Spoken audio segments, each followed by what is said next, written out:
Welcome to the deep dive. Today we're exploring a really fascinating medical condition. It basically turns swallowing something so simple into this frustrating daily puzzle. Yeah, imagine a part of your body meant to open and close smoothly, just forgets how. We're diving into achalasia. It's a rare esophageal motility disorder. And our mission today is to unpack the key insights from our sources, what it is, the why behind it, how it's diagnosed, and, importantly, how it's managed. So let's just jump right in. What, at its heart, is achalasia? Okay, so fundamentally, achalasia boils down to two main issues happening in the esophagus. First, the lower esophageal sphincter, the LES. Think of it as the valve right at the bottom. Before the stomach, it doesn't relax properly. It just stays tight. Stays shut. Right. And second, the main part of the esophagus, the tube itself, it loses its ability to push food down. That coordinated muscle squeeze, peristalsis, it's gone. So it's like a door at the bottom that's jammed shut, and the tube above it just stops working, stops pushing. That's a great analogy. The door is jammed and the conveyor belt has stopped. Food just can't get through effectively. That sounds incredibly disruptive. What's actually causing that? What's going wrong underneath it all? Well, the fascinating thing is it's fundamentally a neurological problem. Yeah. It's rooted in the loss, the degeneration of very specific nerve cells. These are inhibitory neurons located within the muscle wall of the esophagus in what's called the myenteric plexus. Inhibitory neurons, so they normally stop something. Exactly. They're crucial because they release chemical signals like nitric oxide, NO, and vasoactive intestinal peptide, or VIP. These are the signals that normally tell the LES muscle to relax. When these specific neurons die off, that critical relax signal is lost. Oh, okay. And the result, the LES stays contracted, stays tight, and you lose that coordinated peristalsis in the esophagus above it. It creates a functional blockage. So it's usually this nerve degeneration, but is it always that? Or can something else mimic these symptoms? That's a really critical point. While primary achalasia, this nerve issue, is the most common, doctors always have to consider what we call secondary causes. Sometimes it's called pseudoachalasia. Pseudoachalasia, like false achalasia. Precisely. It looks like achalasia, but the underlying cause is different. For example, certain cancers, gastric cancer, esophageal adenocarcinoma, even lymphoma, can sometimes infiltrate the nerves or the junction and cause similar symptoms. Also, Chagas disease, which is a parasitic infection you see in certain parts of the world, can damage those same nerves. Right. And sometimes, though less common, damage to the vagus nerve, maybe after a surgery, can lead to similar issues. Ruling these mimics out is absolutely vital because the treatment is completely different. Makes sense. So knowing what's physically happening, how does this translate into someone's day-to-day experience? What are the classic signs? Well, for the person living with it, the symptoms really impact quality of life. Yeah. There's often what doctors call a classic triad. The first, and usually the most common symptom, is dysphagia, difficulty swallowing.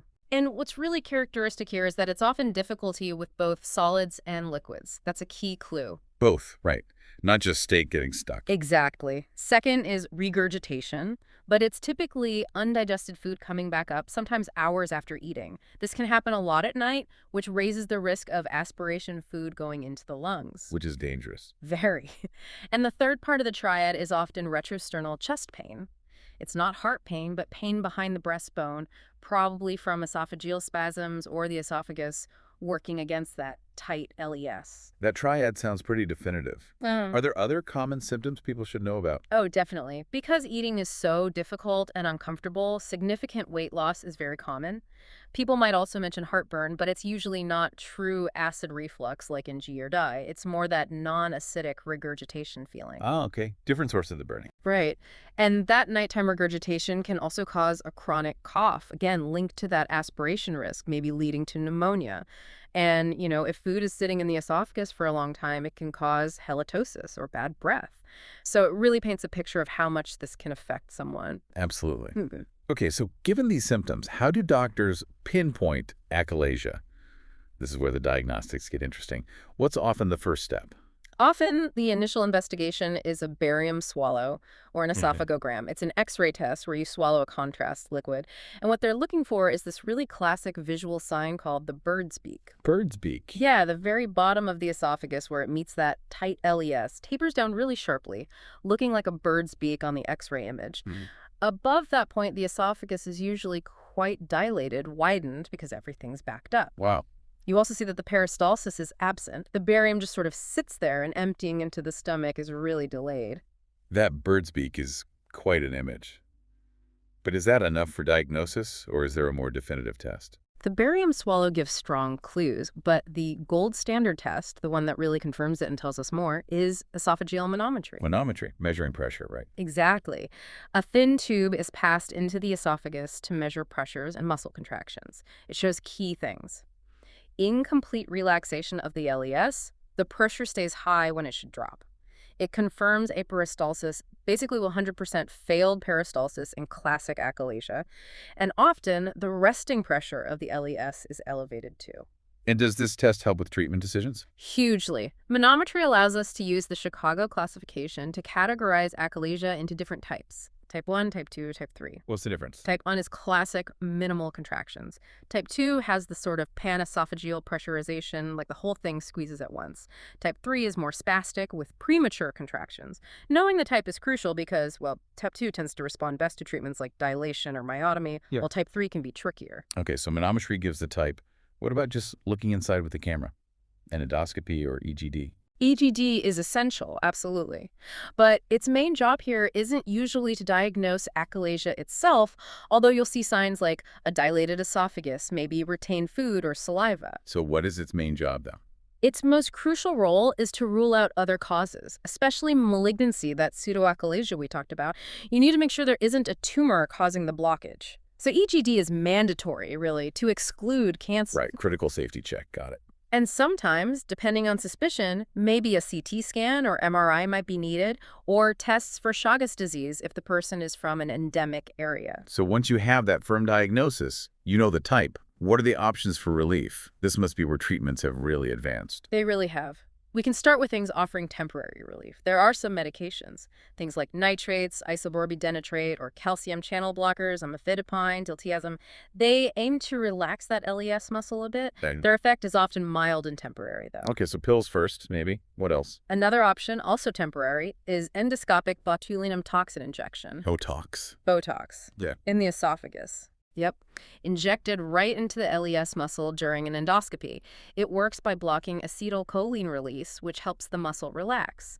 But the effect usually only lasts maybe 3 to 6 months. So repeat treatments needed. Exactly. It's mostly used for patients who are perhaps elderly or too high risk for more invasive procedures. Okay, so those are temporary fixes.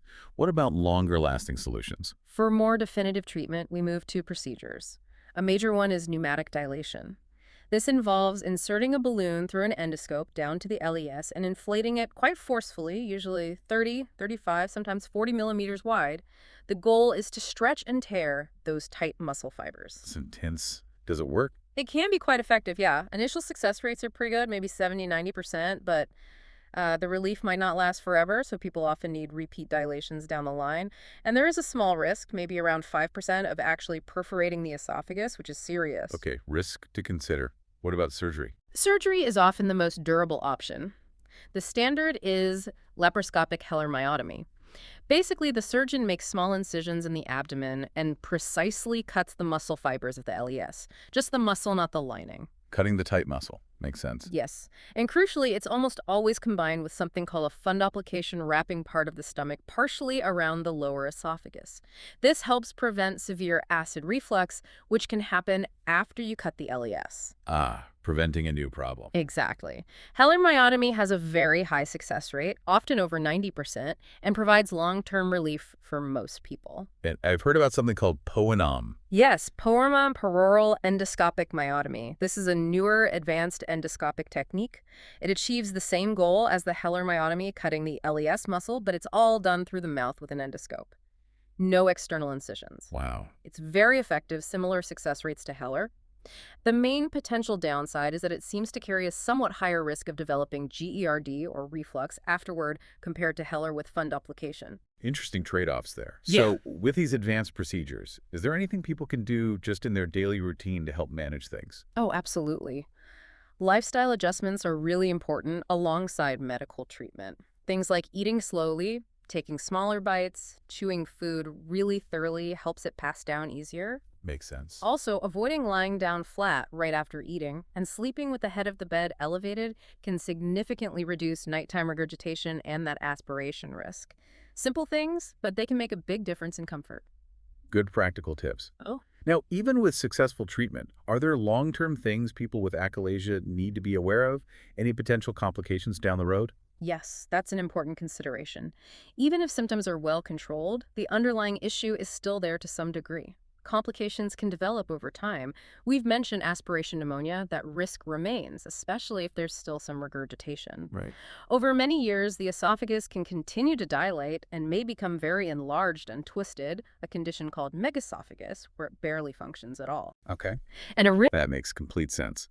Wow, we've really covered a lot today, taking a true deep dive into achalasia, from the nerve issue origins, through the bird's beak and manometry, right up to these advanced treatments like POEM.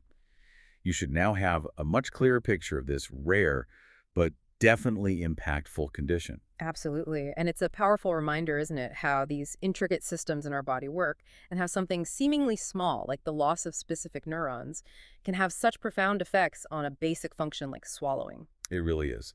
So thinking back on our discussion, what part stands out most to you? Maybe the diagnostic puzzle, how doctors figure it out, or perhaps the ingenuity of the surgical fixes. And here's a final thought to leave you with.